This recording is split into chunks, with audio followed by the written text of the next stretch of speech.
Welcome to the Energy and Hours podcast, formerly called the Grow Like a Mother podcast. I'm your host, Jill Wright, author of Happy, Healthy, Wealthy, and Wise, and creator of the Time Magic Seasonal Planner. On this podcast, we talk about time and energy management tips that we can use to flow through our day in a way that feels more aligned.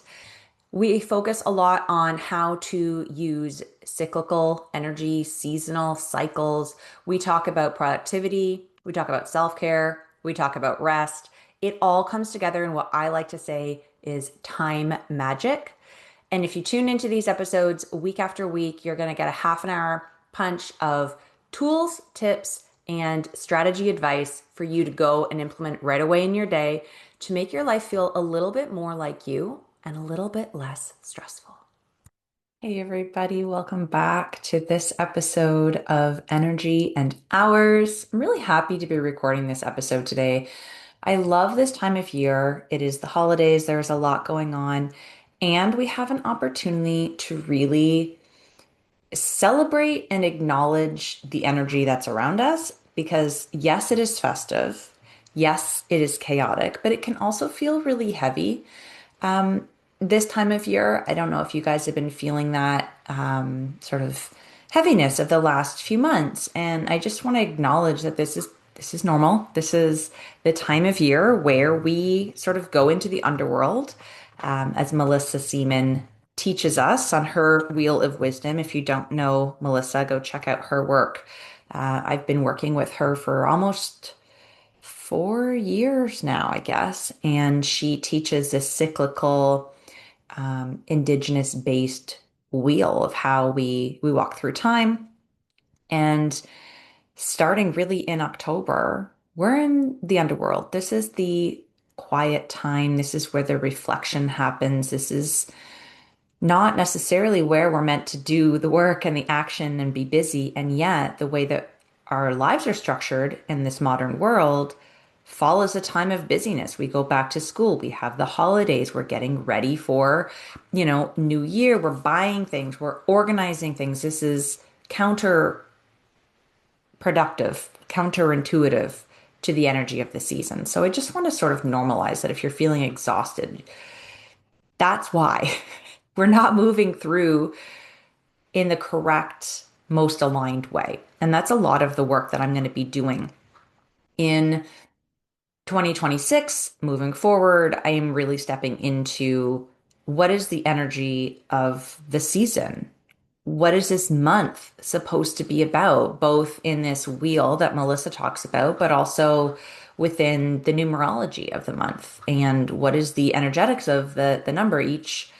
I'll do a full podcast on this so you guys kind of understand what I'm saying. But the idea behind numerology is that you can break down any date or name too, but any date into a number, and that number holds a particular energy. And so what we're going to be doing is we're going to be looking month to month and the whole of 2026 actually as well, and saying, well, what is this month really going to be? What are the energies that if we pay attention to and are intentional to sort of work with, what can we accomplish? What is the best, what is this the month the best time for, right? And then we can get even deeper with specifically your personal number and your year, what for you specifically, how is the way that you are designed to go into this energy? So get pretty personal, which I love. As you know, I think we need to personalize our time management and the way that we move through life. And I think it's a really cool opportunity for us to be able to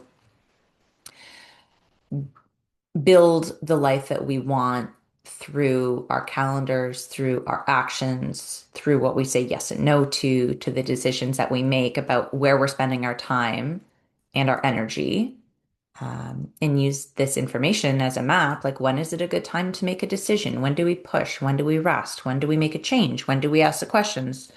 When can we be, reflective, and when is it a time to just go for it? So all of these questions can be answered with the energies and energetics and numerology and different things, and the way that we put that really practically into use in time management is where I am really drawn to. What is our calendar going to look like? How do we use this as a map so that we can walk our path of right timing, each one of us individually? right?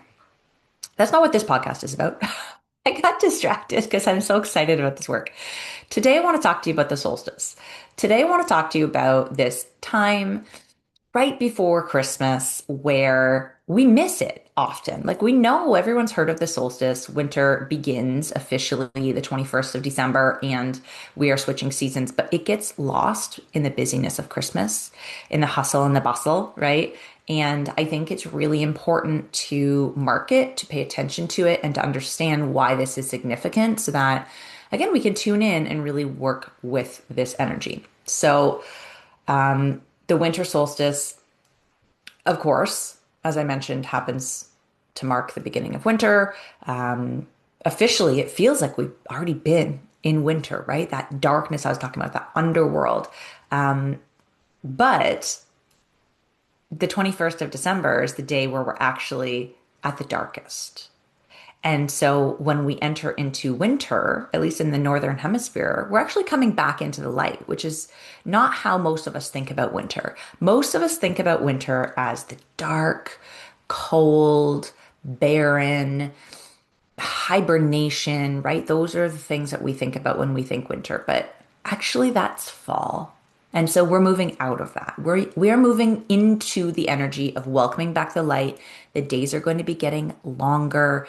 The sun is returning to us. We are moving into this sort of quarter on Melissa's Wheel of Wisdom that's going to be taking us through the archetypes of the architect, the adventurer, and the creature, right? We're building, we're coming out, we're sort of re-emerging, which is not the perspective that most of us have in the middle of December. And winter has officially begun, especially here in Ottawa. We have several months of cold, and the weather outside doesn't always match with the energetics of what is happening as the world turns, if you will, because energetics are not physical. They're not. And so sometimes they fit nicely with what is happening physically around us. And sometimes it's just energy that we need to specifically tune into because it's not as obvious, right? November, actually, okay, I'm going on a bit of a tangent. We also think about January 31st coming up, right? Right after. So it's like solstice, Christmas, New Year's. Go, go, go, right? The new year in many traditions, specifically in Celtic traditions and indigenous traditions, it actually starts in November. So we are in it. We are already in the new year, right? It's an interesting thing to think of. I often always felt like September was the beginning of a new year when I was going back to school. And I know I've talked about this before. September always gave me that New Year's vibes. This is really just to share with you that the things culturally that are on a calendar are not always in alignment with the energetics. And if we work with a different idea than we're used to, if we sort of embrace this idea of maybe like, oh, okay, maybe winter isn't all about darkness. Maybe winter can be about light coming in. Maybe the new year isn't um, January. Maybe it's November, right? What is that gonna, how is that gonna shift the decisions you make and how you move through your time? That's what I'm curious about. But again, specifically for Yule, Yule is what is known as winter solstice. It's the tradition of Yule, right? This is where we celebrate the return of the sun. As I said, it is about feasting and family and friends. The different sort of elements that we bring in are fire, right? The light, the warmth, because it is physically cold outside here in the northern hemisphere, at least in the north of the northern hemisphere in Ottawa. We bring in pine and holly and these winter greens, pine cones. It's a great time to sage your house and clear it and cleanse it. Set up an altar with some of these like berries and winter greens to just check in and remind yourself of the energy of this time. This is a time for inward reflection, right? It's not meant for action. It's quiet. It's a powerful time for deep rest. Allow yourself that rest. It's for introspection, reviewing what happened over the course of the year, right? Look back over the last 12 months. What changed? Who did you become? What are you ready to drop and walk away from? And what are you trying to step into? It's a time for setting an intention, right? And I think that that's where this January 31st New Year intention, New Year resolution kind of ties in nicely. This this time of December 21st is a powerful, powerful time for you to set an intention and to nurture your inner self. I want to encourage you to sort of move away from external action right now and move into restoration of your soul, of your calendar, of your relationships, whatever feels like it could use a little love right now and nourishment, lean into that. This is a time for reflection, for dreaming, and I'll say it again, for rest, for rest. Um, what else can I share about this time? I wanted to maybe give you some ideas about how we can ritualize or celebrate traditions that you can create around the winter solstice. I know we all have our Christmas traditions that we do year over year that really make the season and anchor us into that feeling of Christmas and joy and festivities and holly jolly, all of this stuff, right? We can do the same for these other less popular markers like a solstice, right? The changing of the season. So I'll give you some ideas about rituals that we can do to anchor us in if you are curious about that, right? So I think a really good one to bring in, of course, is fire, light, light a candle, turn on the lights, go out and look at the moon, bring a Yule log, right? Like in your fireplace, go out to your backyard and fire pit if you have that available to you. We're looking to bring this idea of warmth and sort of honoring the return of the sun. Okay, so that's one way to do it. Decorating your house, you're already decorating for the holidays. Bring in more holly and ivy and evergreen bows and like all bring the outdoor life indoors with this sort of winter greenery, if you will, to help mark the season. And of course, my personal favorite, feasting. Let's nourish our bodies. Let's have warm meals to celebrate harvest and connection and family, right? That is all part of what this time is. We are coming together. We are celebrating that the light is coming back, that we are coming back into a new cycle, a new season. Also, journaling can be a really powerful thing to do right now, writing down, as I mentioned, sort of what happened over the last year. What are the lessons that you've learned?